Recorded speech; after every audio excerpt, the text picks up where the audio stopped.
Mais ne bayemba quand les andé pour côté a déjà battu. Dès la petit exemple na biki na sujet à biso l'autre. Alors mais banze bango bazoyemba ka mingi mingi na beza banze mbuna bango. Musa ko sepela biki na bois ki la journaliste na kwa sakana ki na ngana bois ki la jeton ndenge ba tumba bande ko sala ba lombo bande ko sala ba kofina ba wira ba sala. Donc c'est la même chose pour na bango. Mais pas na biso ba bongoli politique lo amenia na système ba benga la démagogie. Ça dit mutazo sala makawa musu na kosi bloc na sala politique. Na ko couper cet exemple par exemple en de ko na biso Kabuya. Non, Kabound, à côté de la député, vous parlez de Ram et tout ça. Si député, si vous voulez faire vous avez souci de la population, mais nous faisons la politique. Souci à la population, pas député, mais il a besoin de le local. Mais il bango ba ça né. Na kasi aux journalistes ba image ça. Nous faisons la politique. Voilà compréhension de la politique il y a congolais. Mais pour na bango ra metika ça c'est la politique. Et ça peut être fingi. C'est la politique pour ma comme la yo et comme akate ko fingi. Musa ko za la bosala qui n'est pas cop. Mais ayebi ki yo komi gênant. Le quoi tout ça qui peut continuer, il faut na sani, na éliminer. On peut peut éliminer même ça au finga mutu. Au moins il n'a pas réussi. Et nous batté que Bemba na Tshisekedi ba Chouaki, ils ont gagné les élections. Ça je te parle maintenant comme un compatriote. Mais la réalité ça les minde ça les makiwa. Mais ndeko nanga oza su ki ndeko Félix kaka ye moko. Na ndeko Kabuya na mwana mboka Kabundi ba ko gagner Kabila total na miso.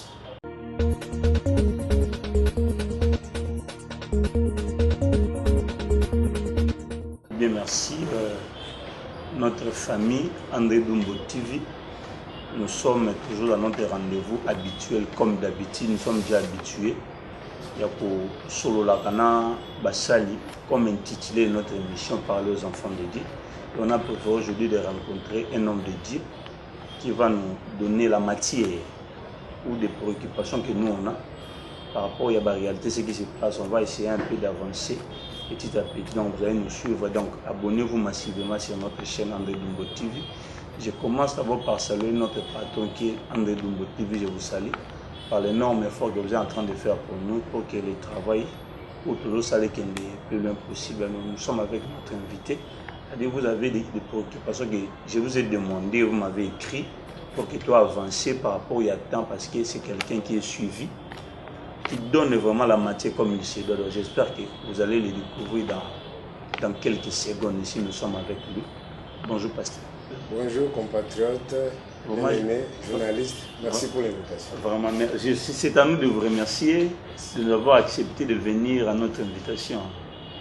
La joie est partagée. Merci, pasteur. Vraiment, toute la chaîne vous dit d'abord merci pour cette rendez-vous. Bon, pasteur, d'abord, vous-même, vous allez se présenter. Pour que le pasteur Serge Nani, église Nini, adresse. D'abord, vous devez comprendre d'abord que le pasteur Serge a n'importe qui. Aza Mouto, Aza na brebis d'abord, ou Yazo Kamba, pour que permette de déjà début et puis reste à Makambo Bissodozana. Je m'appelle Serge Taboko, je suis pasteur, responsable d'une église.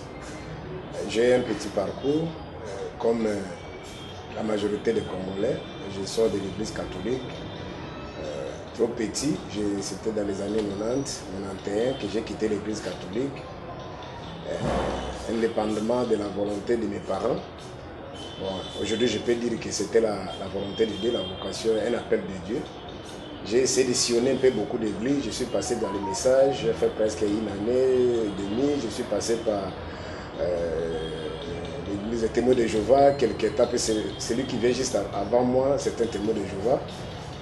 Après, c'est dans les années 93 que je me suis retrouvé à l'église Cité Bethel, que j'ai évolué là-bas jusqu'à l'année 2006 à 2007 que j'ai quitté. Je crois que ma dernière église que j'ai travaillé à l'église Cité Bethel, c'était à l'aumônerie Cité Bethel Campus avec le pasteur Israël Maoko. Il est là, c'est mon pasteur, je le salue.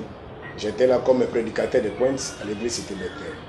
Après, j'ai quitté encore Bethel, bon, c'est avec des raisons personnelles. Je ne peux pas m'étaler, je ne peux pas étaler ici. J'ai travaillé aussi avec le pasteur, l'apôtre Alain Mouzumbi, dans la communauté AEJC. Et c'est en 2015 qu'on s'est séparé avec lui. Je suis resté à la maison. Je crois que c'est à partir de 2017 que Dieu nous a mis dans le cœur de commencer l'œuvre de Dieu, selon certaines raisons, peut-être qu'on ne saura pas évoquer ici, mais c'était voulu par Dieu. Aujourd'hui, j'ai compris que c'était la volonté de Dieu, parce qu'il y a des choses qu'on devait parler, Mais rester dans ces communautés-là, c'était aussi difficile de nous engager, d'être un peu libre de parler ce que nous sommes en train de faire aujourd'hui. Donc, Nazali, nous sommes chrétiens, nous sommes mingi. Donc, si tu as envie de réveil, donc, nous sommes mingi et Nazali peut monter avec beaucoup d'humilité. J'aime des débats. C'est pas moi, c'est biblique. Si vous êtes dans Matthieu chapitre 13, au moment où on à partir du verset 32, à tout moment quand Jésus prêchait la parole, les disciples allaient poser la question. Et au moment dans l'Acte des Apôtres chapitre 15, la Bible dit qu'il y avait des vifs débats ou des vives discussions. C'est-à-dire, monsieur qui pasteur, c'est-à-dire, il est hors la parole de Dieu. Et même Jésus lui-même, à part qu'il va poser la question, lui aussi posait des questions et il donnait des réponses, ou soit on peut aller repérer la réponse. Soit on peut repérer ses réponses, il peut répondre. Donc, c'est pourquoi la Bible dit que mon peuple détruit faute de connaissance. Il faut aimer la connaissance. Et connaissance, c'est où tu as il faut. C'est pourquoi même l'apôtre Paul a créé une école. Donc, c'est pourquoi nous nous considérons, pour terminer par là, nous considérons l'église, c'est comme un temple du savoir. Ici, quand tu as et non la compréhension, tout ça, on a Congo, l'église est là, la fonction publique, place de la misala, l'église est là, la maman et mon place de se faire soigner, nous avons déjà bongoté. Mais on a peut-être la parenthèse, c'est peut-être le tour en haute. La plupart des pasteurs, dans le de réveil, ils donnent l'impression qu'ils vont faire si les fidèles sont malades, ils vont faire bango. Mais nous avons fait vraiment. La bella ka bakenda à l'hôpital. Mais ceux qui m'ont dit ma bella biya ka l'église ngana ko bondela pona nzambe nga ko ça. Mais même quand ils tombent malades bakenda à l'hôpital. On même pas bango ka sincèrement bazara bango couvert papa ko bella sengina église mobimba quand Christ va bondela pona e akenda ka baza pena ba médecin. Et ba pasteur surtout ba pasteur congolais qui donne l'impression que bango bazara nzambe bella ka tenzo ka bella. Donc nous autres les amakamususu muli opeza makamususu autres za nga porte pour la zobinga enveloppe. La Mukanda ya 2 Corinthiens chapitre 5 à partir du 1er verset dit que oh tous en anglais attente un jour tu kotika ngoto kola ta corps mususu mais na kati nzoto mutu il a l'esprit de Dieu l'esprit est zelo comme mususu nzoto soki bébé nzamba kolongo l'esprit na tie pas mutu mususu mais nzoto il faut battre il faut entretenir yango donc ndeto sala la part des choses wana to considérer l'église dès qu'ils a place bato kanda ko zo misala mais place bato baga ko zo boyebi pour na ko préparer ba na vie éternelle. C'est pourquoi Pierre pose la question à Jésus, nous avons tout abandonné, t'as pas suivi, qu'est-ce que nous allons gagner? Jésus dit vous allez gagner premièrement la vie éternelle, deuxièmement la biloko mokili. Ça dit biloko mokili ezali, biloko vie éternelle pesa. Donc nous à l'église nous partons pour la vie éternelle. Mais makamanzo to boy, ceux qui mboko eza malam, bato ba kozwa yango samba sambia. Bena suki wana. Merci beaucoup. Vraiment, j'espère que vous avez compris les détails nyonso, l'éclaircissement au pasteur Apesibiso, j'espère que vous avez compris. Maintenant pasteur, par rapport au parcours nayo, je voulais juste savoir un peu. Vous avez passé par Cité Bethel. Si ma mémoire est bonne à cette époque-là, il y avait encore l'apôtre lui-même. Maintenant, après le départ, quelle différence vous voyez pendant l'apôtre et après l'apôtre? Bon, la nuance, c'est que moi, je n'ai pas commencé à Cité Bethel ici à Kinshasa. J'ai commencé à la province, à la province, c'est-à-dire à l'Équateur. Je suis allé mes pasteur Sébastien Mawango, et je salue aussi le pasteur Innocent. Il est maintenant en Bandaka. Donc, nous, on a commencé là-bas. J'ai reçu le Seigneur là-bas, à l'Équateur, précisément dans les territoires de Bukole. Donc, je suis venu à Kinshasa pour les réseaux d'études. Bien sûr, j'étais ici avant, mais comme les parents, ma maman était là-bas, j'ai étudié là-bas. Après, je suis venu dans presque les années 2000 et je continue à travailler ici. Alors, la différence, c'est pourquoi j'ai voulu faire un peu cette nuance, c'est que on a trouvé qu'il y a Kinshasa moins de différence. C'est-à-dire, par exemple, dans la tangue à pasteur Sébastien Malango, Azam Moulouba. Quand Innocent Bagbo, Azali Ngombe. C'est-à-dire, nous, on ne savait même pas ce Babylone Kouana qui est Moulouba. C'est-à-dire, c'était vraiment le Babylone, le tribalisme. L'église, c'est l'église. Donc, Babylone Kouana, on a trouvé un gars qui est l'église du Bananzam. Et l'église, c'est pour la vie éternelle. Nous sommes à Kinshasa. Donc, moi, on dirait façon qu'on s'en mêle à Kine, on dirait. Moi, différence, c'est Zali, à niveau de la province, qu'on a. Kine, on dirait. Église, on dirait moi business. Église, on dirait une unité de production. Place, Bazali, Koya. À part la vie éternelle, on dirait Bazali, pendant ma camusous. Et donc, on constate qu'il y a un débat, un tribalisme, un débat. Et si vous constatez ça même dans le monde jeunesse, on voit que la plupart des communautés, ceux qui sont sous pasteur, ils sont sous Mungala. La majorité de la communauté, comme on appelle ce exemple, on ne sentait pas ça, on ne comprenait même pas ça. Alors, ce qui m'a mis un peu mal à l'aise, c'est que mon enquêtant apôtre Abeli, bon, peut-être na lingaraté na contre badete wana, moi biloko wana ba débat na ekomaki makasi, tout ça, basuki wana te ba comité de la justice. Alors, ngana maele mukena zana ngonda diki makambo nzambe, ndenge bible lobi ki biso de ba koma biso na ba tribunal, mais biso to garder silence nzambe akosani, akosambela la biso. Donc si les païens ont des problèmes, bakoya vers biso, vous avez vu même ndeko Patrice banda koyemba même na ba campagne na biso tondo sana ba martyr que Bethel ezaki église de référence. Alors tant monde qui ba comme ba justice ko samba et comme ba télévision et qui n'arrive pas à trouver la solution, j'ai compris que awa kimisa ce soutien. Alors mulimo na ngai ndenge nzamba benganga, quand je quitte la maison, je pars à l'église et c'est pour na kokumisa nzambe, c'est un moment ya esengo, moment ya joie. Exactement comme reçoit moi remonter ba toaza soki na ba biloko moko boye. Alors j'ai trouvé que ça tapait sur ma tête, j'ai compris que ces gens ici n'ont pas besoin, parce que l'on n'est pas Kaboula battre, ce qu'ils avaient intérêt à soutenir. Donc j'ai compris que ils ont sous ma cambanza, mettez ça ma camoussous. Alors, comme il y a une église pour la bongote, parce qu'en dehors de ça, ils sont intellectuels, ils passent de l'école, en dehors de ça, ils sont universitaires, ça dit, tanga qui classe pour le Cambo. Ce qu'ils ont pour Nambong, moi je ne serai pas pasteur. Je suis désolé. Ce qu'ils ont pour Nambong, je ne serai pas pasteur. Il y a une Cambongo, il y a une situation sociale à Congolais, bon, on y va couper ça. Ato kosi bango ato ba pesa ba $10 au sala ça dit je sais pas ceux qui rêvent la vie na ndo ko kana bambongo baba bandi ba pesa kana. Donc na yaki l'église pour la vie éternelle to boité on a besoin d'argent, on a besoin de tout, mais ceux qui muta ko kabila ngambongo sima na koyokanga, je suis très heureux, mais kina sala biloko moko to ya ko sala sala lo. Bref pour la église na kalana, j'avais senti que ndenge biso penda et bandaki na mona ki ndre moi changer mes makasa na ba ki na pona ko kena biloko na te, j'ai laissé que les autres continuent.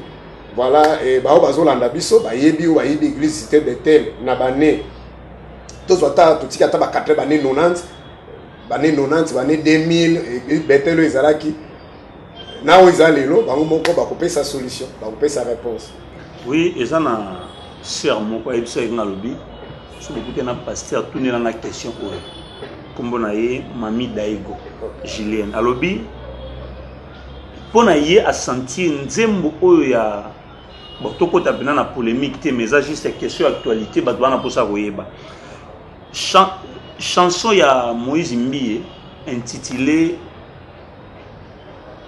Esimbité pona batu na tanga kuma mutu mais j'ai eu plusieurs personnes ba tuninga question na pona batu chanson na ndeza a boakeli yango jeton na pasteur Mike Kalambai. Maintenant moi je me pose la question, si c'est le cas, ça commence maintenant au niveau de la leadership. Maintenant, sort il y a bateau bazan assez. Tout bateau baoka prédication, ça va être quoi? Votre impression par rapport à ça? Bon, ce qui est vrai avec beaucoup d'humilité, je n'ai pas de débat, on a un peu terre à terre. Ce qui est vrai, même dans ma campagne, j'aime suivre, parce que tant que vous avez chanson, peut-être que ce n'est pas notre débat d'aujourd'hui.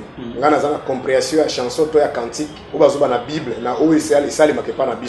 Oye sali makepa na biso na Congo contrairement à les chrétiens ba benga ka ba chanson religieuse to banzembo ya nzambe za banzembo ya nzambe te za banzembo ya bato, ça dit chacun a sa nzembo na ye peut-être pas kumisa nzambe musupa ko sala nzembo na ye to ba kofi ba fale asende pas kumisa moi si to ba pese moko kumisa moto za banzembo ya bato ko ba nzembo ya nzambe ya rien nzembo ya nzambe kuna par rapport aux na kata Bible. Je dis que c'est un sujet avec beaucoup de profondeur, mais pour la éclaircir argumentaire na ngai preuve à l'appui tant basala banzembo wana ceux qui producteurs a escroqué bakendaka na ba justice, mais ceux nzembo nzambe abinzambe tala nzembo pesa kinga producteur a saini yemo ko sa charger na mais pourquoi bakendaka na justice ala na besoin zonga ba droit nanga de lingo baké o confirmer comme lobi ke nzembo na ye azana besoin sani azonga na ba droit na deux za nzambe te za nzembo na bango.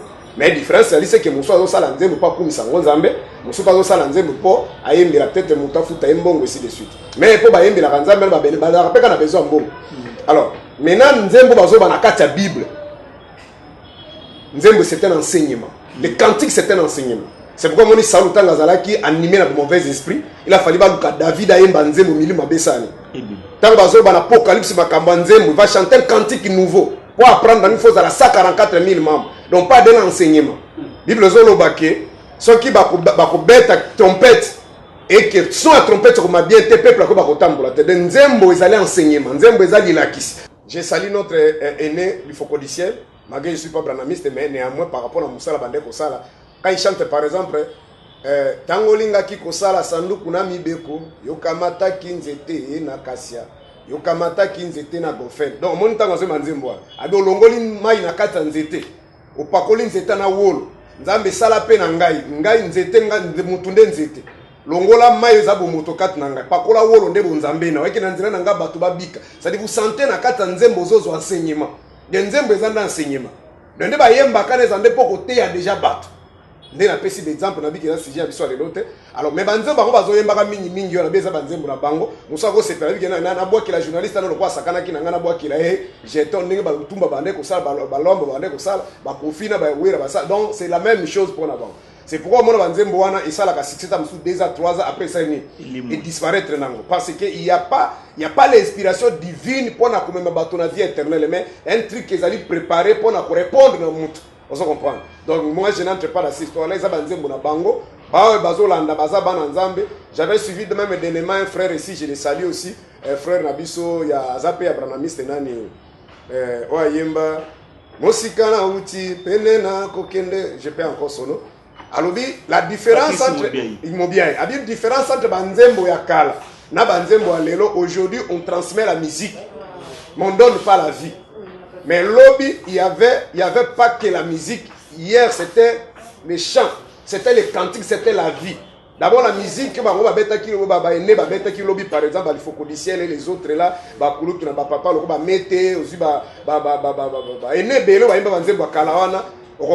il y avait d'abord c'était la vie. Ozoka nzembo ozolela bamba batu samo so banzembo akalawana ozolela na nzembo banzembo esala ke biso to bongo la mitema. Donc il y avait d'abord la vie, musique ezaki moins. Mais komona lelo musique ezé belé mais il y a pas la vie. Un autre exemple, je termine par là. Ndekonanga Bichene Chabani ayemba nzembo d'abord azape ko na voix kitoko teka lokolanga na lobiteka azaba voix mais logiquement il n'a pas une belle voix. Mais talent nzembo na yemba albo mona liboso. Moni malobelo mama na kati wana. Moni malobelo mama na kati. Et ça dit il y avait une vie, mais musique qui est loko mususu.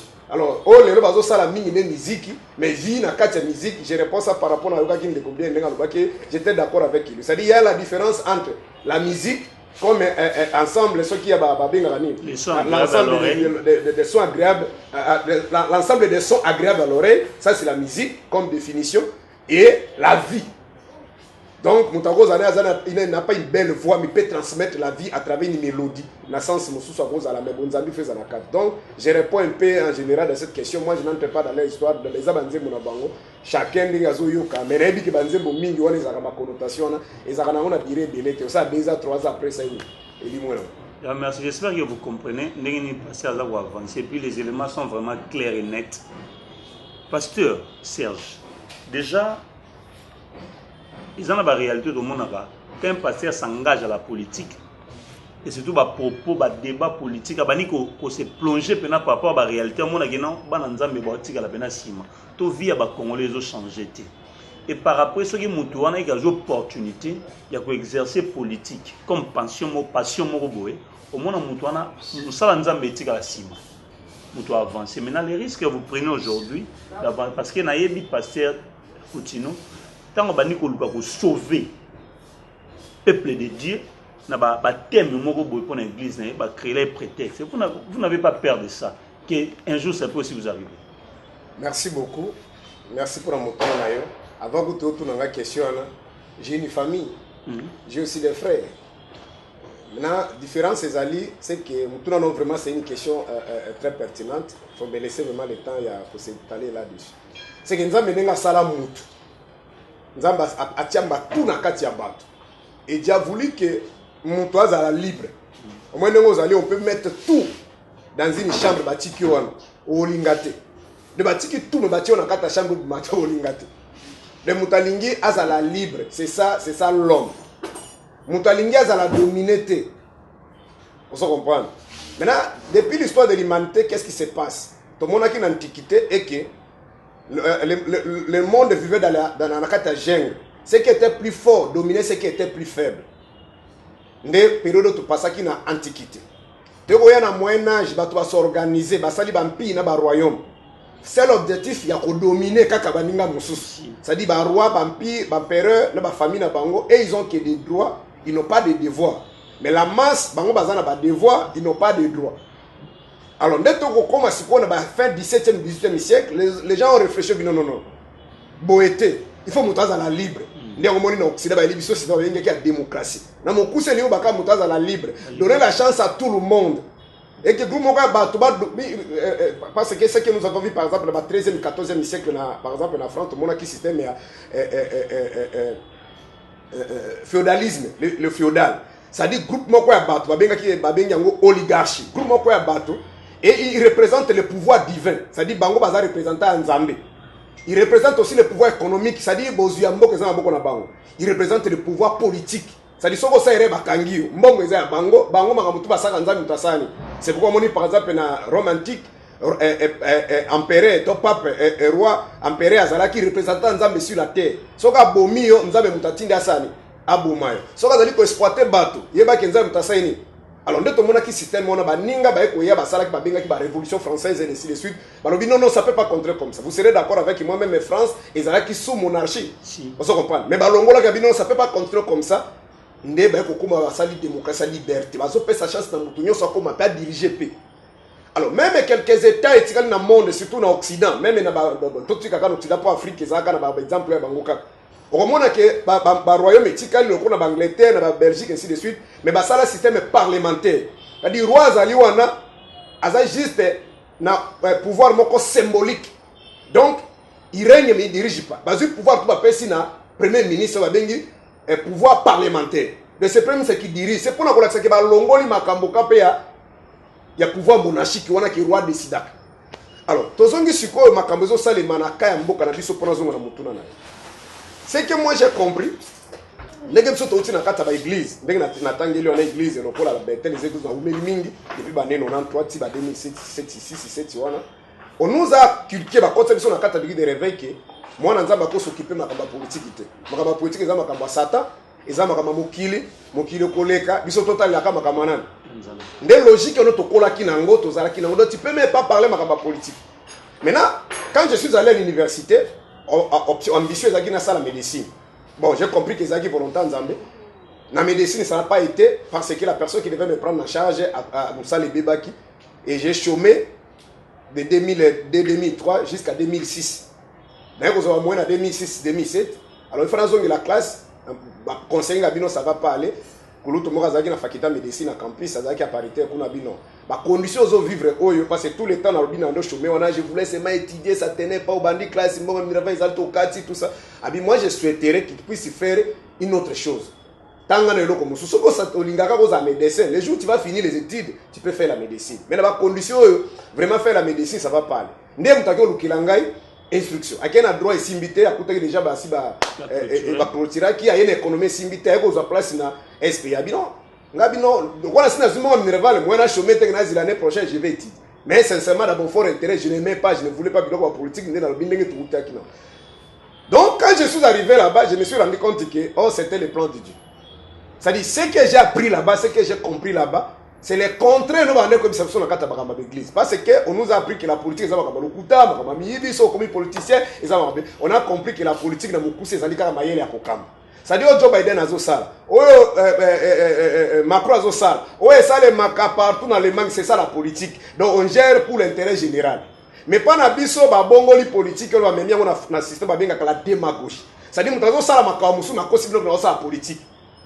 Na couper cet exemple par exemple un de Kolabiso Kabuya non Kabundi a été koloba yabi ba député ba parler makambo ya ram et tout ça a dit si ba député si vous voulez faire vous avez souci de la population mais nous faisons la politique souci à population pas ba député ba kina besoin ba longolelo quoi mais yabi bango ba osane na kasi aux journalistes ba image ezali abi nous faisons la politique voilà compréhension ya politique ya ba congolais mais pour na bango ra metika là ça c'est la politique magata ba congolais bazolé donc ce bino kel bango mawa donc voilà un peu des éléments qu'on a compris, c'est contraire de ça les Makarambo cannabis.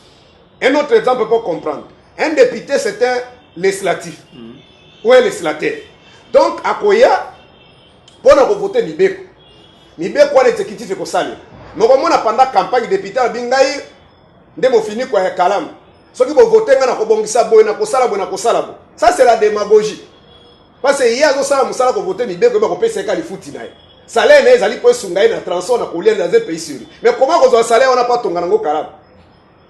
C'est ça l'année makambo tambola. Donc moi na kota na ta ma muzindo penda kuna mingi te ndé ya mwese banda na président de la République tina se.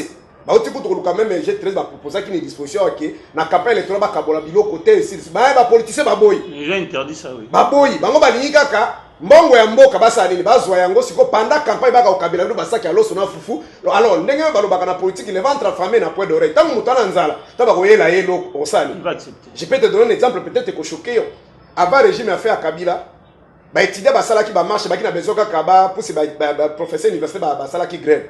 Alors, il y avait des étudiants qui n'avaient pas lever mesure à grève. Maintenant, il y a policiers, on a tiré sur les étudiants.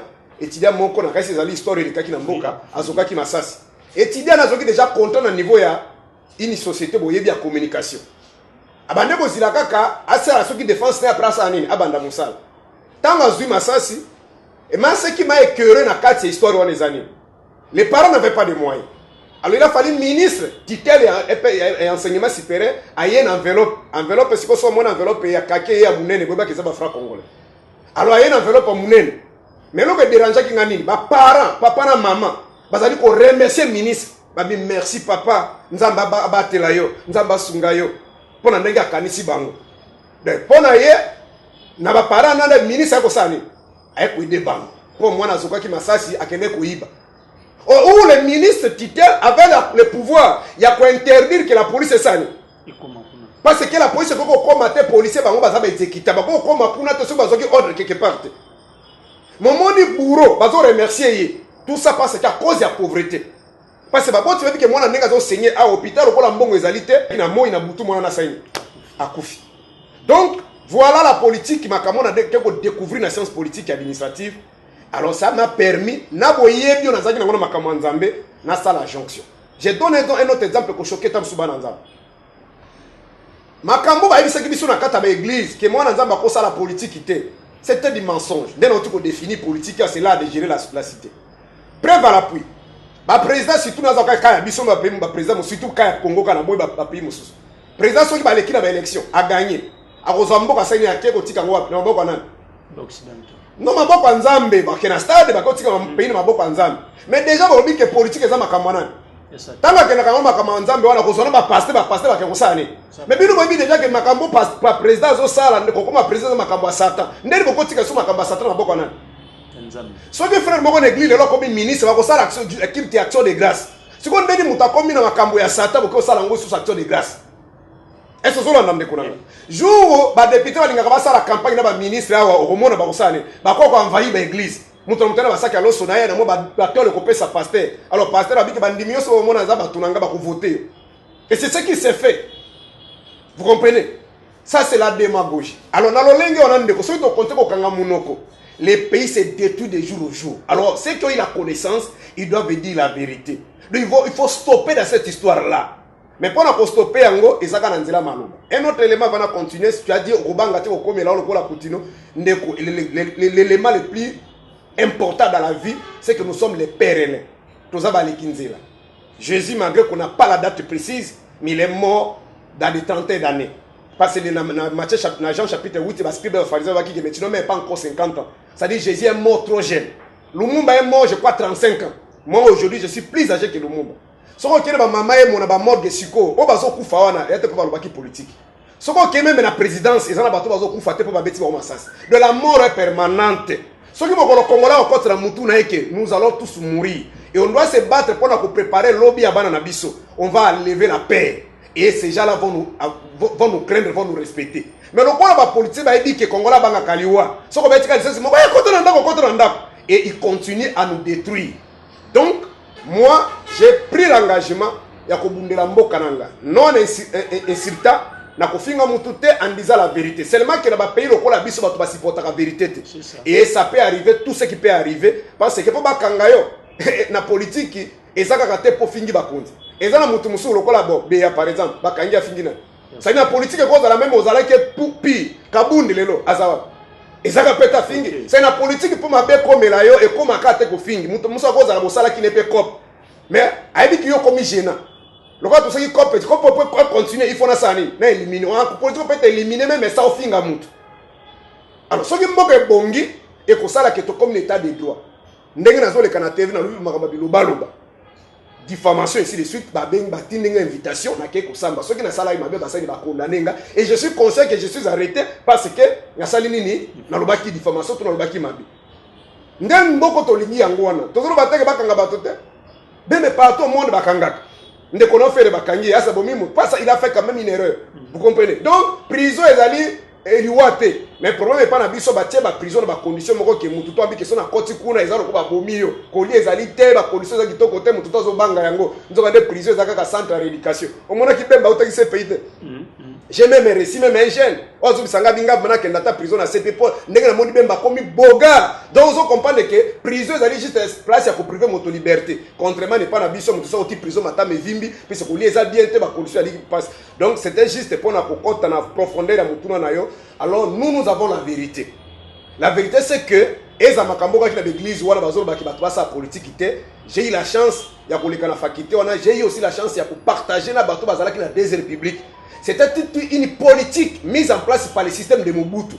Pour na endormir les Congolais, les Zaïrois à l'époque. Pourquoi? Parce que Mobutu tanga sali coup d'état na ye. Sur les plans sociologiques, Mobutu azalaki mungala. La majorité ya bato bazalaki na Kinshasa à l'époque, ezalaki ba Congo na bato bandundu. Donc sur le plan sociologique, toi tu peux pas faire un coup d'état dans cet espace comme ça. Donc on ngana na mungala boy, lelo na kena Kasai na sali coup d'état na longoli gouverneur. Et ko lekate. Parce que nazana ba c'était nazana ba ressources culturelles. Alors Mobutu pour endormir pour na komaki ko sa population ba leki na télévision ba lobi boy. Biso to sali coup d'état te poto benga na Kasavu, mais to sali to papa abana nano pembeni. Papa na to so indépendance mboka ezana mobulu. Abana nano pembeni to silisa mobulu oyo soki mobulu esi to kosani. To kozongi c'est pouvoir. Alors tant que bande de ba Congo ba yoka ki réaction à Kasavu Bouté, ils ont compris que c'est la vérité. On doit dire ça. Pourquoi Kasavu n'a pas parlé? Parce que Kasavu, vous savez que ce qui était derrière Mobutu, ce qui a mis la déclaration, à cause de solo pour le communauté qui Lumumba. C'est pourquoi il a préservé sa vie. Et bah Balanda qui est bakanisi que bon. Alors bien été ma Mobutu azo beza solo, nous avons des acquis bongo. Alors Mobutu a lobby que tozozong sa pouvoir dans 3 à 4 à 5 photos ça, tozozong sa pouvoir pas banane, pas civil. Mais maintenant tozozong comme on a fait en année 70, c'est-à-dire pardon 60, c'est-à-dire début 70.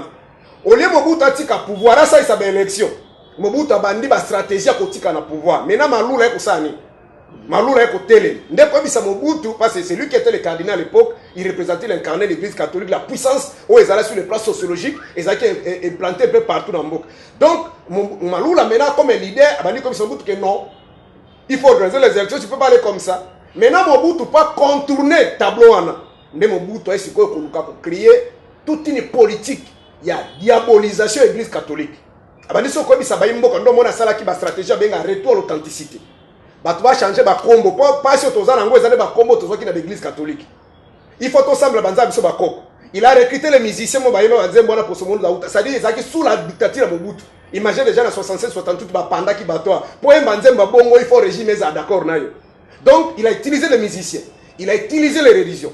Entre autres, les Kimbangis, on doit dire des choses clairement. Ils ont été aussi mis à la barque pour affaiblir l'église catholique. Il y avait les Ebalembongo, c'est-à-dire toutes les églises Ebimak. Pour votre information, les sources de Zakinango. Même les évangélistes Bayaki, na Kinshasa, dans les années fin 60, c'est-à-dire Ousborne et ainsi de suite, ils ont reçu l'invitation à Mobutu. Et Mobutu a fait de ses collaborateurs en train de Ngwande les autres comme ça, évangélistes.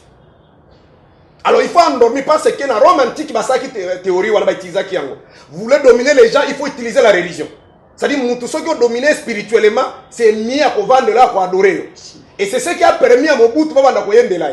Et les gens comprennent, on dit comme ça va pas beaucoup bastatia, il y a Léopold tout ça, on va biquer quoi là qui on a des hommes mais ils passent. Mais entre Mobutu maintenant Malula qui a raison qui a tort. Parce que Tobuka qui va biquer. Tolongola qui Tobuka qui la maman mindele. Tolongola qui va combo mindele. Mboke changer wa. Et pour votre information, il n'y a aucun pays jamais qui congo défaire Hollanda biso. Et c'est développement dans le monde pour basambela nzambe na bango, pour basambela koko na bango. Exemple lokola par exemple Chine. Mao Tche azalaki athée, azalaki ni chrétien ni bouddhiste, azalaki une église moko te c'était athée, mais a changé l'histoire en Chine à partir de 1949. Vous comprenez? Donc pasteur nangana kitana pour na kotalisa que c'était une politique. Alors maintenant na kata ba église sous dictature Mobutu, okoki ko meka ko toucher na pouvoir na et Mobutu disait à Malula ceci. À Dieu ce qui est à Dieu, à César ce qui est. Bah, image, ça écoute. à César ce qui est à César. Malula s'occuper na église, makamba politique ezanani. Pouvoir na ye utake panani. Bon yozo talanga ko lazo talanga. Ce pouvoir vous utake panzam. Mobutu a fait un coup d'état. Exactement. Bon comment quelqu'un qui a fait un coup d'état alors que pouvoir n'était panzam. Et les gens acceptaient comme ça. Ba massacre yo so bande ko salema. Ndé ba bomaki me ba panda ki ba to wana ezaki na volonté na. Volonté en Zambie. Voilà. Bah élément permettant qu'il y a comprendre comment les psychologues, comment les politiques, ils manipulent, ils utilisent les hommes pour dominer les autres. Et ils ont utilisé aussi la religion. Et bah kulutu na biso ba banda ki boloko ba ensemble de Dieu kutu bango ba kina moya kota makamwana te. Ba mouvement ba réveil et bota makina ba faire ba début 70 wana loko ba nzai malamu ainsi de suite, ils pouvaient pas oser s'occuper de la église. Il y a même une image au cours aux journalistes kulutu na biso sonika futa lobaki.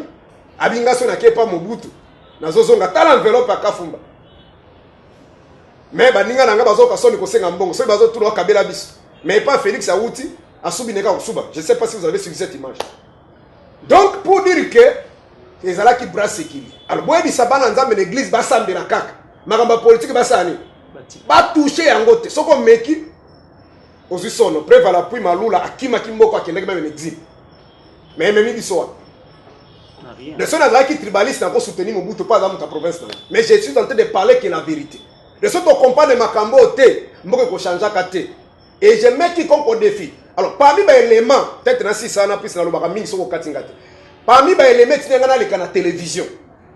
Déjà Makambo ba débat, na ya Makambo débat religieux na bande ko sala ngo déjà même na pasteur na zaki na ina uti ko lobana EJC on avait des émissions même na Horizon 33 et ainsi de suite. Na ba BRT on faisait des émissions. Dans la Mirador, tout ça, la émission à l'époque, tant que Zalaki. Mais quand les canaux télévision, pendant qu'on compte, dans Bakambo Oyo, c'est tant que tu comptes, tu as une élection en 2016, que l'élection va reporter en Kabila, que l'élection en 2018. Mais il y avait des aînés qui passaient à la télévision pendant qu'on a pouvoir à Kabila, ou t'as que pas. Ou t'as que pas, mais toute autorité vient de. Kabila n'enga zali wana église kolongola été. Mouta kolongola Kabila zali MLC na IDPS. Batika Kabila, moi na bato amuke, vous savez tout ce qu'on a dit là. Et à travers cette émission, moi j'ai senti dans mon fort intérêt quelque chose me dit. Il faut parler. Si tu parles pas, tu es complice. Mais Namitali na simanaza na mutute. Mais ndenge babisaki Gédéon, va avec la force que tu as. Oui, merci pasteur. Ndenge telemaki, ndenge saki kina banda koloba. Et je suis disponible na onyo sozolobana, tout peut arriver. Sans ba menace déjà tout soit. Tout peut arriver. Bon, vraiment pasteur, il a accepté tout. Tout peut arriver car la vie, nous tous nous passerons. Nous avons éternellement azaté. Maintenant, pasteur, comment voyez-vous l'avenir de ce pays avec le régime en place? Bon, ce qui est vrai, Félix, c'est notre frère. Mais moi, je te parle, je regarde la caméra et je regarde les compatriotes. Et là, Salema qui est déjà à Genève, moi, je savais déjà que vous serez d'accord avec moi, on a payé le prix dans San City. Pour que tous les unités en Mboka, il a fallu qu'on dise entre guillemets, tout comme les Congolais. Donc, quand il y a la constitution, on a article 10 de la constitution, il y a des Congolais qui ont vendre la Congo en 1960. Or, pour votre formation, il y a même des Sénégalais, des Indiens, des Libanais, des Moussous, des Congo avant même 60. Les gens qui sont là, ils ont des bateaux, ils ont des bateaux, Moussous, ils ont des Congo. Tout le monde a été l'élection en 2006, il y a des militaires. Il y avait la plupart des compatriotes congolais, des militaires, qui sont au bout de Bakissimana. Mais Mbemba n'a pas reçu. Papa était ce qu'il y a un international, sur le plan national. Au moins, il n'a pas reçu. Ils ont gagné les élections. Ça, je te parle maintenant comme un compatriote. Mais la réalité, c'est les Mindeng et les Makiwa. Mais Ndekonanga, vous avez su que Ndeko Félix Kaka Yemoko. Nandeko Kabu, ya ramona mboka Kabu, bako gagner Kabila, total na miso. Vous comprenez? Alors, ndelo kwa na liraki déjà. Parce que promesse à Kinini, Ndeko Kabila maga boki organiser l'élection en 2016. Émissaire tout bandé Koya, lui a dit qu'il ne va pas quitter le pouvoir sur l'élection salinité. Ce moment où ça a l'élection, lui ne quittera pas le pouvoir, il est prêt à tout. Alors, option à cause de Petam Soumindoki, Moutongoya ko Simengo zala quitter. Et c'est l'option tikala qui a usane, ko ça les blocs commun. Imaginez les bazaki wana, Baluba, Congo, c'est-à-dire bloc 4 blocs one ensemble. Et Ndeko Kabila va deko souffrir na problème ya bilan na maboko na ye. Bato wazo konte ko kufa na Nzaleza na Congo. Nde crime ya Kabila zaki yango. Nde eno population qui na Kabila yango.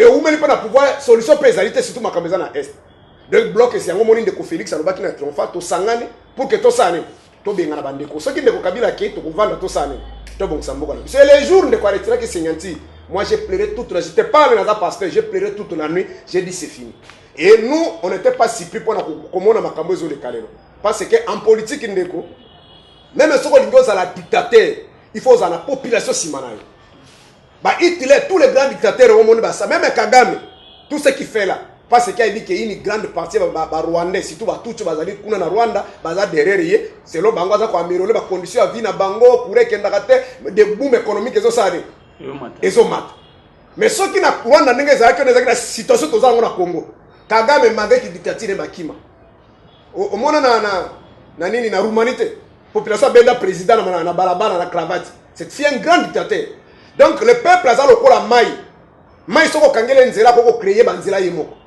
donc elike na biso ezaki wana mais du fait de kwa bimaki andimi suko sangana na bato to bunda ki barosi mukendi bakufa ke c'est suite donc moi je m'attendais à rien ou soit angeke ça na sur ce patriotique à niveau du polo andima ko se sacrifier on se comprend parce que ko sangana bande kwana ezalaki seule option que kotika tout ce que bango basala ça né c'est ça la tenance.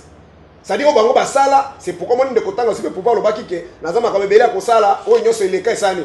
Je n'ai pas l'état de finir les passes. On peut pas gérer le pays comme ça. Ndengo zala to ba pesi boutique ya muke. Basala ko benga kana administration état délié. Il faut ba passif na actif. Ni na puti ni na zanango. Prévala pour na minute au rapport au bimana chef. Des rapports à 2012 à 2020. Le gouvernement congolais va détourner plus de 35 à 36 milliards de dollars. Mais batiki na caisse à l'état combien 3-4 milliards. Et bato abongo ba pasteur en église azo benga bito sambela pona bango. Sambela pona bakondi. Mbongo ko sunga armée. Toko somba ba drone, toko somba ba munitions. Toko équiper ba militaire na biso bato basali ba entreprise privée na bango. Siko tango yo lobi tenga na kotala pasete. Est-ce qu'on comprend na lobi? Parce que ba contrat n'est en cours. Okaki Albert Yuma, yo zali journaliste amune lobaki que nous avons bradé nos minéraux. Dans l'Angleterre, il y a des minéraux de mon côté. Les Chinois ont des minéraux de mon côté. C'est-à-dire qu'il y avait des gens, des compatriotes, qui ont signé des contrats avec ces gens-là pour Bassani. Ils exploitaient un peu de biso. Maintenant, ça, on va les années. Ceux qui sont américains vont sanctionner dans l'Angleterre. Bon, on va tout appeler ça qui est un contrat. Est-ce que vous comprenez? Donc, par rapport à notre qui qui ça, chance fait des alliés parce que le pouvoir, il est faible. Parce que ces gens-là, ils ont mis le pouvoir, ils ont un carnet d'adresse. Armée, ils ont armée en beaucoup de biso, depuis des pays, ils allaient infiltrer ainsi de suite. Aussi qu'on dit que travail na bangon de konanga total na miso to longwa tribalisme total na miso tu vas faire comment oh option na iya ko ko bima soka zalaki na courage ya lokola mwana mobali wana na tikina bonzambe pembe na che politique liboso angaka ebisa ndeko Kabila boy bon ça va ndeko Kabila bien sûr ngana to zali balie mais na moni opposition c'est-à-dire la muka parce que bango babwaki ko sala ba révolution ici dessus babi que non bazala kaide cahier de charge. Anga bon ça va na besoin à cahier de charge on a tout benda bango to kokotsa bango na kata ko. Parce que Kabila ne voulait pas que basa ba réforme hors ba institution. Parce que ebaki que asa ba institution na e parlement tout ego garantir. Dendeko Kabila Félix ngaka saka effort mais Kabila na côté wana. Lokola après l'élection la majorité des Congolais ba inaki Kabila. Pe bande wa ke malgré l'élection l'équipe bien mais Félix azande ko na biso to soutenir lié l'essentiel to zona eloko wana dans la place de ko Félix ngaka s'en sortir. C'est quoi le connait ngasa on a sur ba siko tant que politique. Tango bango ba ngaki ba ya azu fait des routes wana parce que Angers zaki Fayulu bemba les autres bazaki ba candidat. Fayulu tam so alingaka ta à travailler na ye. APC eloko alobaki eloko ba sala ki asesa. Ya réforme ba institution. Azu ba collaborateur tout wana bazalaki ya la muka wana batikala ki na Fayulu. APC pesi bango ba poste.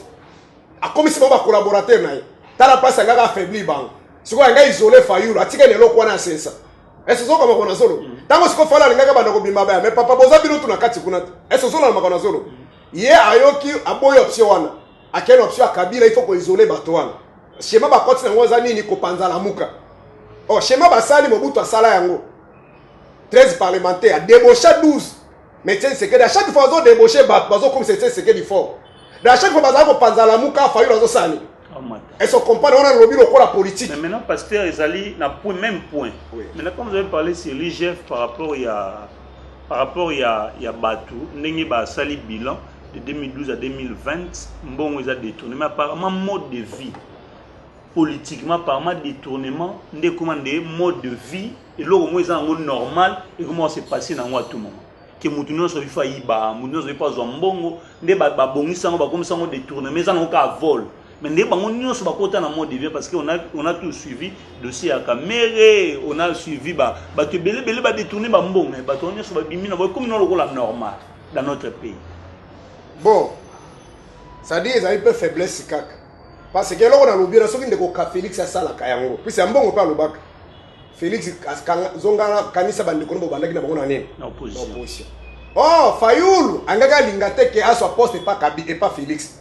Par rapport à ndenge ba élection il ka kinenge makambo tambula. Nimbisa. On se comprend. Mais Félix angaka affaiblir yé Fayoul na 4. Mais du fait à isoler Fayoul en pensant que ko récupérer Katoumi, ko récupérer Bemba, a ko affaiblir yé et ça les makabongo te. Parce que tant sociologiquement parlant, mais politiquement tant que même basaki 13 parlementaires, il dépêche à qui Félix Etienne c'est que la leader. Non. Mais comme leader parce que la population s'est rendu compte que mouton de bazo nyokola, mouton de bazo kanga. Mais bon lobby ba ki que Kabobu toza mabe bazongeli oh ndazali solo. Et c'est le même schéma tout maboko. C'est le même schéma qu'il est en train de faire. Moi par exemple, il y a même ceux qui pensent que na ceux qui pendenge nini je soutiens Fayoul aussi de suite. Na nenga nzoto moi c'est ngaza kasai, na za na bande, na za na ba beau frère. Je suis un pasteur à l'église là, c'est lui qui gère la télévision. Ma capitale finance. Azam Congo à l'Ouose. Mais moi je ne suis pas dans cette histoire là. Vous comprenez? Mais je soutenais ce que depuis l'université. Et ça y passe, il a besoin de Mboka, c'est bon. C'est que d'abord qu'on postait dans l'école 2006, on a soutenu Bemba. Je suis allé même prendre la carte. En 2007, je même na Fikine avec François Mom pour renouveler ma carte. Parce que entre Kabila et Bemba, pour nous, c'était pas parce que ça Mungala, mais pour nous, c'était que il faut toujours soutenir moi Mboka. Tu vois pas qu'on dit Makoko t'appelle ma pépé de Banini ko attendez ton le canapé, vous croyez que nous nous appelle pas. Donc ndenge moko pe pona faulu lelo. So il peut faulu lelo asali ba makambo ezangi tina lokola nga. Okomona nga na kati kunata. Parce qu'en dehors de ça, j'ai des gens qui me suivent. De na koko détruire fois na bangote. Donc pour la construction de Moutouna, on a un Félix et qu'on a difficile de quoi s'en sortir. Et il y a un moment qui va schéma de quoi Kenango, ils allaient même schéma au Kabila Bandeko Sal. Parce que Kabila souffrait de la légitimité. La majorité va congolais sur le plan interne et externe Bandeko Lingaïté. Alors que comme il s'appartient à Mounen et Senga qui obéissent à Bambongo, qu'on débauche bateau, qu'on débauche na palou, qu'on débauche na IDPS, pas comme un fort. Vous comprenez? Si le plan légal, Azaki le président de la République, mais si le plan légitime, Azaki la légitimité. Alors, Ndeko Félix a souffert de l'eau. Alors, Kabila, qu'est-ce qu'il faisait? Il faut négocier avec la communauté internationale. Il faut négocier avec les pays où ils ont la biso. Quand ça fait ça, bango, ba minéré, ba makambo tout. Il y a un moment Kagame a comme premier producteur à Korta, puis exportateur à Korta. Et comme il a dans la période de Félix, c'était dans la période de Kabila. Mais ça n'a pas été. Mais Kabila, c'est quoi la différence à Kabila et Félix? Kabila faisait ça la nuit. Il y a un moment en 2009, Kamere a perdu son poste. Puis c'est Kabila qui va Rwanda. Kamere a dit non, va continuer à éviter. La même dans laquelle il a dit Rwanda, il va continuer. Mais tout le monde qui n'a pas paya, Rwanda va continuer à si va bima va continuer à tenir la bis. Mais Kabila faisait ça nuitamment. Parce qu'il voyait même l'IDPS, même fait Kabila on a la justice, il y a des plaintes. Je crois à l'époque il y a Kouloutou, père son âme Beno Mavung, va fonder pour la haute trahison. Pour la Rwanda va Rwanda dans Mboka. On se comprend. Nous écoutons poste à Kamere dans l'Assemblée nationale. Maintenant, nous Félix, comme nous qui avons une légitimité interne, nous avons fait un schéma, on va faire ça pour sanctionner les Kounaye, et nous avons que Félix a comme fort. Et le Kounaye a demandé qu'il y a Kabila, du fait que, en gars sanctionner Bemba Fayoul, puis c'est Fayoul, total dans la miso, selon l'élection de Salemaki entre Félix et Kabi et Fayoul, et Karezaki et Mionte, ceux qui va sentir les mi. Et nous avons que Fayoul, tout le temps que l'élection des acquis crédibles, Fayoul a acquis d'abord millions de paix à Batoubassani, Baki derrière. Donc on ne peut pas négliger ni telle personne. Vous comprenez? Donc ceux qui battent tout, il y a Félix Angassani. On a comme un fort. Et tant qu'on a comme un fort, au moins il marche si vous avez un Nord Kivu. C'est ça la force d'un peuple. Monde entier que Kagame a combattu Abisso Massassi et Bomabisso injustement. Parce que Kagame fait ce qu'on appelle la guerre par procuration. Il y a un moment même on dit que tout le monde est cicaté armée rwandaise et côté dans Congo. Parce que Kagame fait quoi? Il prend des rebelles rwandais. Alors si on va tenir les Congolais, il prend quelques compatriotes congolais, on va porter parole. Pendant que ce sont des rebelles congolais. Nos frères nous-mêmes. Nos frères nous-mêmes. Deux Makamane à Bango. Mais le monde entier sait. Même le rapport Mapinga dit que le génocide salimi na Congo, ça s'appelle Kagame, Museveni et les autres. Bon, donc, nous devons avancer un peu, mais j'ai une question de curiosité par rapport à ça. On avait traité Kabila des Rwandais tous les mots. Maintenant, aujourd'hui, cela, ça continue. Maintenant, je ne sais pas quelle piste de solution vous pouvez proposer selon vous. Déjà, on a démontré piste de Félix Aosala Sikonde chez moi Kabila de Bossa. Kabila Tinda Baremoti Banda Bakenda pour signer l'accord. Les Congolais ne savaient même pas. En réalité, lorsqu'un chef de l'État signe un accord conformément à la Constitution, ça doit passer au Parlement. Il faut les canaux officiels parce que yo zali mo payatien locataire en démocratie. Lobby a collé comme ça. Les accords que lui engage le pays aujourd'hui est cotical. Tobeta kama solo ya bakor ya remera mais tomona kangote mais nani Museveni a lobela kango et les autres bazo lobela ngo que nous avons aidé Kabila le musée au pouvoir mais il a voulu changer. Mais biso tant musée banda ko yazo biso que non ce sont des aïros. On se comprend. De bakor wana tale ba koseka tozala. Ba commissaire biso chef d'état major rwandais a. Donc chemin de conférence c'est quoi différence na Kabila Félix Aosala ngo na moy. Mais ali faux chemin. Parce que les Ougandais de Burundi babunda na sol congolais na Kisangani na 2000 la guerre à 6 jours. Il y a des compatriotes qui sont morts. Tribunal international écoute Konana qui même Museveni ça dit Ouganda. Rwanda boya kinaye abinga na biba biloko na te. Il a fallu dommage intérêt je crois 10 milliards. Ouganda a quitté ce qui 300 même maintenant 300 on peut être baboya na bako pesa. Et les mêmes gens comme ça yo ko sous bango ba kusani. Est-ce que sur le problème psychologique, les militaires qui ont été bateaux, bango ba yesu ko sécuriser bateau ne konanga to vanda to tala to linga mboka na biso. Félix akole kanga na zoba lelo tamsuna kole kanga beti libakuna kenanga. Le pays va rester, l'avenir de nos enfants. Imaginez les bande ko so kufa na est. Même méthode et salema ki na génocide rwandais na 94. Bakata bato machette parce que comme on ba nero ezalaka. So que je ka machette ndeko umelati. C'est même méthode zo salema na est. On se comprend. Mais sur le plan interne, on a un langage qui va sur la piste de solutions. On a guerre, on a est, on a des guerres, on a un régime à Kabila. On a des construits des fesses, on emboîter pas. On a la guerre, l'Endu, Naba, Ema, et ça va compatir Congolais, frère. On est comme des sociologues. Guerre ni a guerre ba etinine de ko za ba wela kama bele ba wela kama mai. Ba wela kama limite. Mais l'état zali wana. Ce qui est tini bona tribu bo bazo wela mabele. Yo bana po ba veilleur bazali ba pouvoir traditionnel ezali. Bon benga bango bo wala ki sama bele suka ki ba tribu suka ki ba ko pesa bango aussi. Mais guerre ça lui a plus de 25 ans. Les gens continuent à mourir. Eh mon frère pour faire une rébellion, il faut basarer les armes. Il faut voir des moyens, il faut les sabatouana. C'est-à-dire ça saute aux yeux des Rwandais, des Ougandais, les autres sont en train de piller le Congo. Qu'est-ce qui se passe? Il faut déstabiliser la partie est du Congo. Et c'est que ça va minérer. Alors, le Congo là, un autre élément pour comprendre le Makambesa et le Makawan. Tant que vous Makabato, vous savez, pas film, pas tini image de réseaux sociaux. Et il y a une antenne de communication. Est-ce que ce rapport que chaîne antenne de communication que vous membre non. Bah villageois. Ça dit il faut tuer les villageois. Parce que sur le plan légal, les villageois sont pas exploiter ma belle droit. Alors il faut écarter ces gens. Ma belle est vide.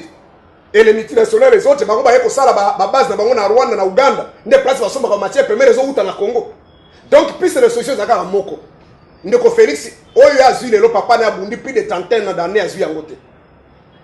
François Hollande a ça la mandat Moko. Il a tout gagné dans la vie. Donc, ce qu'il a dit soit Mawa.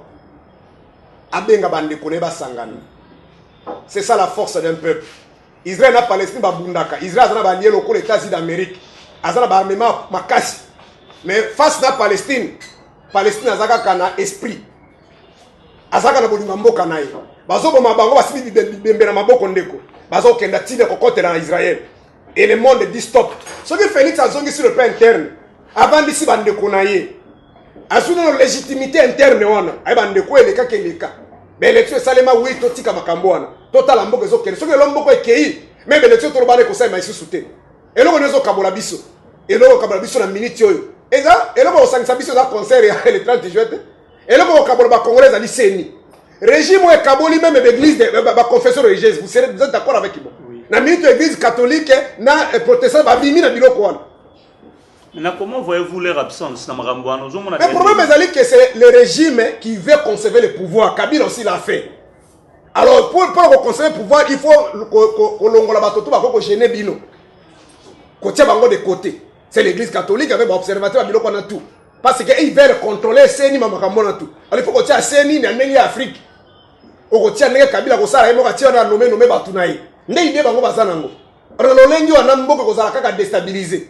Tokozoka ba désordre pendant les élections et après les élections. Et les ennemis nous guettent. Mais parce qu'avant, comme ils avaient travaillé avec FCC, non, FCC a fauché Bango. Oui. Maintenant, c'est maintenant va organiser ma kamnandenge na Bango. Pour que ça le gouvernement na Bango depuis na début à. Congo, c'est une république, ça appartient à tout le monde. Pour na kozala wana, il y a des règles. Règle ligne même na seni wana la disposition tozana ngo il faut poser za na kati majorité pesane parce que seni depuis Nassan City c'est une commission électorale indépendante, c'est un cadre indépendant oyo bato ba politique bango bazalo pola ba nani ba joueur bango bazali ba compétiteur alibitre vita zobeta na iman abibu ete bozu alibitre ya vita les semaines ya vita bozu batoto ba jile tous ya vita ndeko na se match abonga robeta. Voilà. Oui, donc, sur une déclaration sur le plan interne, ça va nous donner la force. Même notre armée, ça m'a cité. Nous avons des hommes, mais il n'y a pas l'organisation. Nous n'avons pas de munitions, on n'a pas ça. Mais avec un peuple, toko ça la face na batouane. Rwanda, ça qui 12 millions d'habitants. Des fois plus de 100 millions d'habitants. Nord qui voit naga yango moko envahir Rwanda. Au moins ko teka ngi bande batelemi na nini wana Kagame zo sala ko kozonga simu. Oui, il y a solo pasteur. Vraiment, je profite de saluer couple Dimon que Joe depuis les États-Unis. Je salue Martin Kakanda depuis les États-Unis. Gelo Bouka Salabia de Lix. Couple Fleury Ngombe, félicitations mon ami Niket Zala depuis Gabon. Mes sincères condoléances à toute la famille Manda. Ma sœur Coco Manda, vraiment, je suis de cœur avec vous. C'est votre mot de la fin. Vous avez quelque chose à dire par rapport à tout ce qui s'est passé, tout ce qu'on a parlé ici. Bon, merci, nous saluons tous ceux qui nous ont suivis. Je ne sais pas si je peux passer même les messages. On a une manifestation ce dimanche ici. Vous avez droit. On a une manifestation ce dimanche ici. L'église se situe sur l'avenue Frontière, au numéro 9, quartier Kauka, dans la commune de Kalam. Référence au croisement des avenues Kimwenza Bongo. Donc, venez. Nous allons partager un sujet très important. On va parler sur les combats spirituels. Malgré qu'on a passé le temps, on ne sera pas développé ici. Venez les jours-là, vous ne serez pas d'ici. Donc, Dieu a mis quelqu'un, hormis de la politique que vous venez de nous écouter ici parler, Dieu a mis une grâce particulière dans nous, c'est-à-dire votre humble serviteur. Il y a des choses, venez. Vous ne serez pas d'ici, vous serez édifiés. Il y a des choses qu'on va parler, que nous allons développer sur ce thème-là, le combat spirituel, parce que nous sommes en train de voir aujourd'hui dans toutes les églises, surtout nous les églises de réveil, combat spirituel. Et les jours-là, nous allons chercher à savoir, l'ennemi là, d'abord, il s'appelle comment, et il est où, il habite où, et on se bat comment, pourquoi on se bat, est-ce que le combat est charnel ou le combat est spirituel. Donc venez nombreux, vous ne serez pas d'ici. C'est dimanche 26 juin 2022, de 8h à 12h. De l'avenue Frontière au numéro 9, référence croisement des avenues Bongoro Kimwenza. Par rapport au pays, aimons notre pays, nous sommes des passagers si cette terre des hommes, comme la Bible dit, même l'apôtre Paul et l'apôtre Pierre dit, nous sommes des pèlerins. Nous allons passer, aimer le pays, aimons notre pays, mon frère. Ne laissez pas notre pays entre les mains de vautours, entre les mains de criminels, entre les mains de brigands, ça ne peut pas aller. Donc nous demandons à notre compatriote Félix Tshisekedi de regarder un peu les rétroviseurs. Ce pays-ci nous a été légué par nos ancêtres. On ne peut pas aller se livrer dans les griffes de nos adversaires pour nous déchirer, nous détruire. Ça ne peut pas aller. Aimons le pays, retournez, regardez tes frères. Nous t'aimons, tiens notre frère.